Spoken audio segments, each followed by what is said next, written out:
好，这一节我们持续来关心是美国的民主现在正在崩溃吗？我们现在看到的是美国在这个周末发生了这个大游行哦，全美爆发的是2700场的示威，700万人走上街头怒吼，怎么回事？赶快来看今天火线话题3点，请来宾来帮我们做解答。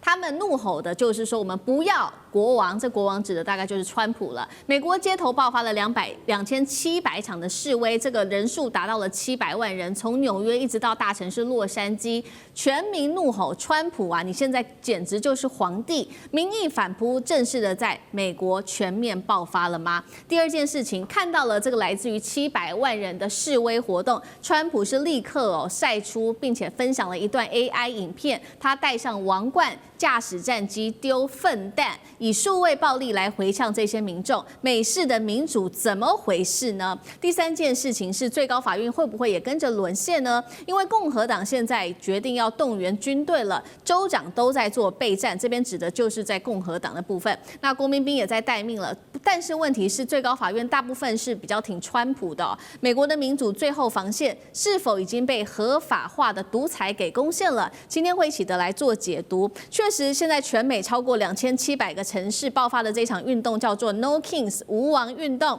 示威潮不断的蔓延，将近700万人走上街头的一个超大规模示威的游行，民众呢甚至手举的就是川普和北韩领导人金正恩的合成画面，讽刺说川普你跟金正恩有什么不一样呢？你们不都是独裁者吗？最新的一段影片是在社群媒体上，川普的分享一段 AI 的生成影片，他头戴这个皇冠，并且呢他是这个坐在战斗机上面，向不要国王的这700万的抗议群众投掷粪弹。我们来看一段现场的最新画面。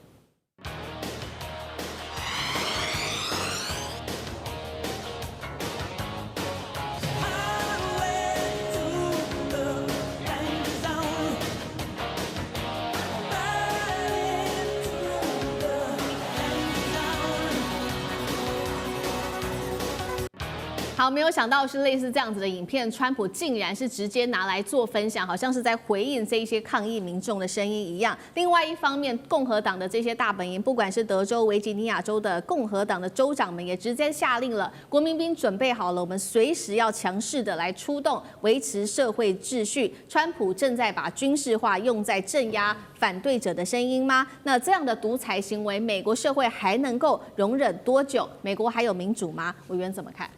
这样的抗议规模大概只有在1960年代的民权运动以及1970年代的反越战的运动里面才看得到这么大规模的抗议。而这个抗议里面的核心是累计而成的。第一个，他们抗议川普这个强力的取缔非法移民，所以跟非法移民的家庭啦、社区啦、团体啦产生激烈的对抗。第二个，他强力的取缔反对以色列的团体，那也跟一些号召要支持加萨走廊可怜的这些这个受难者的一些民众起了强烈的对立啊。那第三个呢，当然就是刚才我们所提的，他这个用关税的问题打压了很多很多的人，那这些人呢，当然现在生活上非常的困顿，这个宣泄的对象当然是川普了所以他打压的对象不只是原来的民主党的支持者，而是相当的广泛。那抗议会一波接一波，跟这个有关系。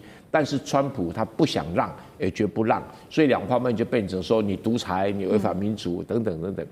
但是我觉得美国的民主政治的机制还是相当的强健，你川普胡搞瞎搞，他最后还是要服膺最高法院以及国会的决议。那现在国会里面当然共和党占大多数，可是明年就不一定了。这个就是民主机制在制衡他，所以他也会担心，希望明年共和党能够选好一点，所以马上他去见习近平，要跟习近平肯托，放他一条生路，要不然大豆卖不去。他的农业州翻盘以后，我看他明年就结束了为什么？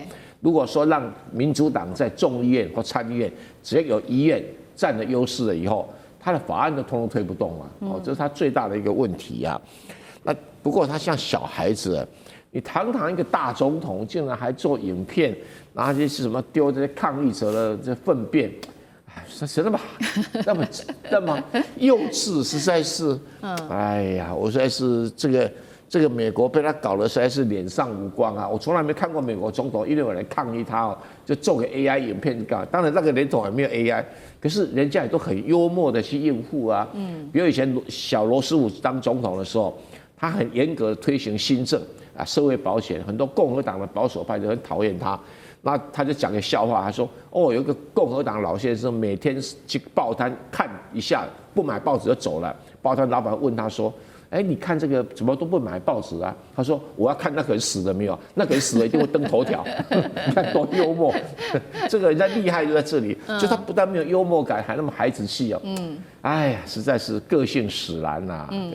好，这一场关税战，还有这个美国现在的各种的示威抗议，现在在全美不断的蔓延，而且这样子的抗议示威还在持续的扩大当中。CNN 民调也最新做了一个有关于川普的民调，不支持度已经高达了55%了，是2任他当总统以来最低的一次。半数的美国人认为川普的行动比他们预期的还要更糟，很多人都认为他已经走得太远了。就算是铁粉，现在也表达了对川普非常的不满。明年的期中选举就要到了，他会不会愿意因为民意的关系收手呢？院长怎么看？其实现在整个共和党都在一个末世狂欢的一个状态啊。我们现在看到的是川普总统啊，那但是呢，他的共和党籍的这一个众议院的议长啊，他也是讲说这一个集会啊是仇恨美国的集会，都是亲哈马斯跟极端反法西斯的这一个立场的人啊。那刚刚我们讲到说啊，没有一个总统这么没品啊，搞出这样的这个影片啊，他还讲了一句更垃圾的话啊。他讲什么？他讲说所谓的这一个No Kings 的这一个抗议啊活动几乎彻底的失败，那个没有人参加。对，他讲完这句话之后，人家就帮他把所有美国各大城市的这一个集会的图啊，从东岸到西岸，从北到南，全部贴出来，直接来呛他，然后告诉他这是 No Kings 2.0。对，那既然有2.0，那一定有1.0嘛。那1.0是什么时候？也就是在今年的6月，已经一次了。而且呢，我们看到在今年的7月4号的时候，也有一个 Free America， 也是这种抗议啊。对，所以其实川普的这种行为啊，已经不是第一次了。然后，而且现在正在慢慢凝聚这个民众对于他的反对啊。那当然，我们讲到 No Kings 是这样，不过我们注意到啊。有非常多的这一个图片，它形容的是什么？也就是说，他们强调的也就是 No Kings in America， 而且是从1776年就开始。这件事到底在讲什么？这件事其实讲的也就是1776年的7月4号，也就是第2届的大陆会议通过的独立宣言，就是再也没有这个国王了。但是你现在川普的种种作为。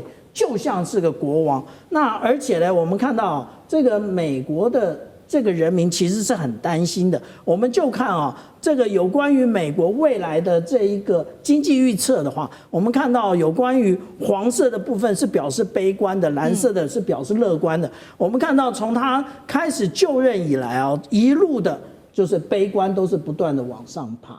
那另外呢，我们在讲到说这一次有关于这个中央政府。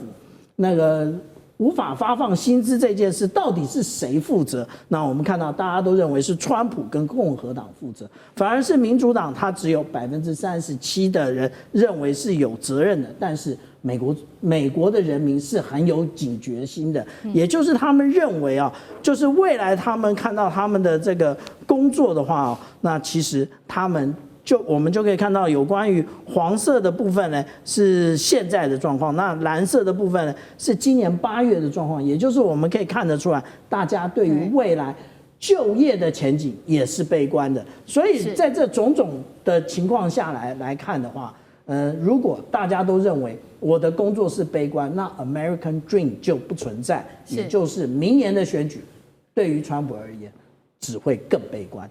好，所以明年的期中选举到时候持续来做关系。不过现在呢，可以看到民调整体来说，还有对于未来的经济前景来说，对于川普都是非常非常不利的。但是此刻他并没有收手，而且呢，我们要看到他用这个司法来发布他的追杀令，好几位大咖现在都被他追杀。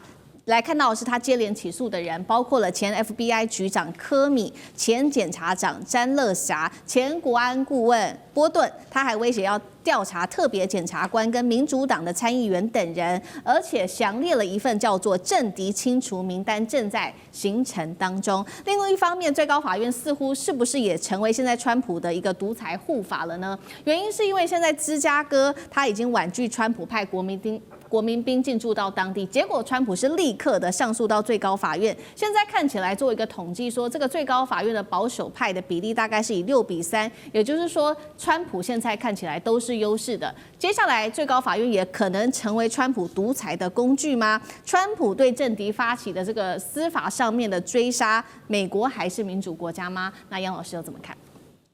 川普对法律、司法还有法官呢？基本上3个态度：他无视法律，他利用司法，他攻击法官。他无视法律是不只是在这些司法案件，他在整个执政上面，反移民的工作上面，对外国的关税或者是军事集结要准备攻打放话，甚至要颠覆，所以他不只是无视美国的国内法律，他无视国际法，他把加拿大叫做美国的第51州，还记得吗？他说格陵兰要回归收回变美国的等等之类这些做法。然后呢，他要这些国家要预付你们要投资的，这完全都不符合国际贸易跟金融相关的法律。那当然，在美国国内更是如此。他派军队要进入到芝加哥、波特兰，要进入到这些民主党掌控的，要去改变那边的政治生态，不管用任何的理由。他无视法律，那他利用司法，就是刚才我们提到的，用了好多个案例，所谓的追杀名单、起诉名单，对，从他过去背叛他的人，到现在反对他的人，尤其是他的政敌，哪一个人在政治上、在法律上没有一些瑕疵或缺陷，他就把它放大，然后用他的媒体、用他的言论、用他的这个 True Social， 然后用他的 AI 影片，然后呢就把它放大，然后变成。不只是法律的伤害，媒体的伤害，人格的伤害。那如果不配合的法官，他就攻击。所以这3个层面。因此，当我们经常讲民主政治的时候，很重要。法治的英文叫什么？叫 rule of law。那 rule by law 呢，就是现在川普的，也就是说，法律变成统治工具。那你现在看这个过去历史上，你将来如果5年或10年之后，你回来看川普这段时间会不会就是一个霸权国家可能走向衰退的一个征兆，或者是转捩点？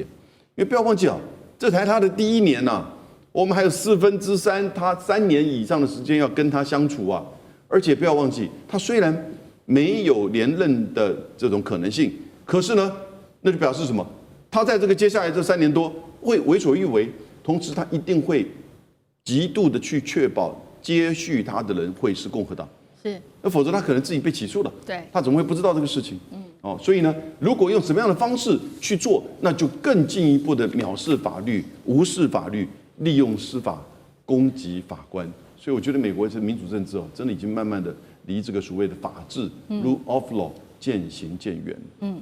好，谢谢杨老师。那我们休息一下，马上回来。地缘政治、美中之争、战略价值。强权崛起，小国生存。现在与未来，洞悉事件走向，掌握世界脉动，全球观点。